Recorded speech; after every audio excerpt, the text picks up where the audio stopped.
پی کے T V دیکھنے والے تمام معزز ناظرین کو میری طرف سے السلام علیکم۔ ایک بار ترکی کے سلطان سلیمان القانونی کو بتایا گیا کہ درختوں کی جڑوں میں چیونٹیاں بہت زیادہ ہو گئی ہیں، تو سلطان نے ماہرین کو بلایا اور پوچھا کہ اس کا کیا حل ہے۔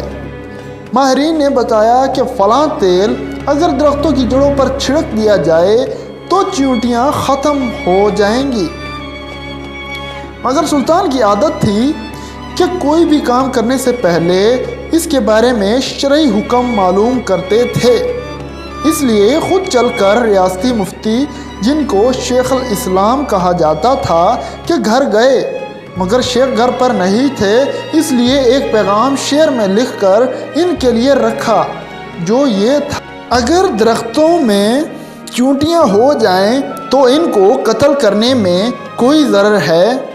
جب شیخ آیا اور پیغام دیکھا تو جواب میں یہ لکھا: اگر انصاف کا ترازو قائم ہو تو چیونٹیاں صرف اپنا حق لیتی ہیں۔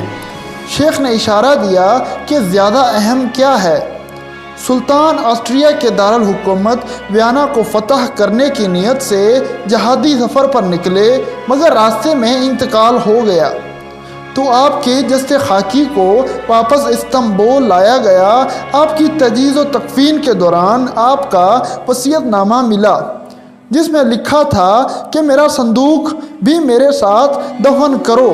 علماء حیران ہو گئے اور یہ سوچنے لگے کہ یہ ہیرے جواہرات سے بھرا ہوا ہوگا اور اتنے قیمتی چیزوں کو مٹی میں دفنایا نہیں جا سکتا، اس لیے صندوق کھولنے کا فیصلہ ہوا۔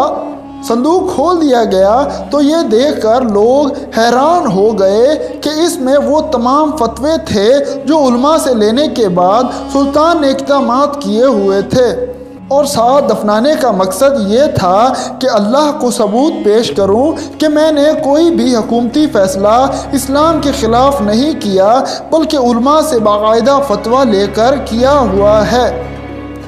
یہ دیکھ کر شیخ الاسلام ابو سعود، جو کہ ریاستی مفتی تھے، رونے لگے اور کہا: اے سلطان، تم نے تو اپنے آپ کو بچا لیا، ہمیں کون بچائے گا؟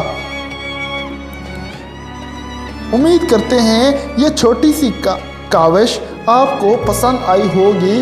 نیز ویڈیو پسند آنے کی صورت میں اسے لائک کر دیں، چینل پر نئے ہیں تو اسے سبسکرائب بھی کر دیں۔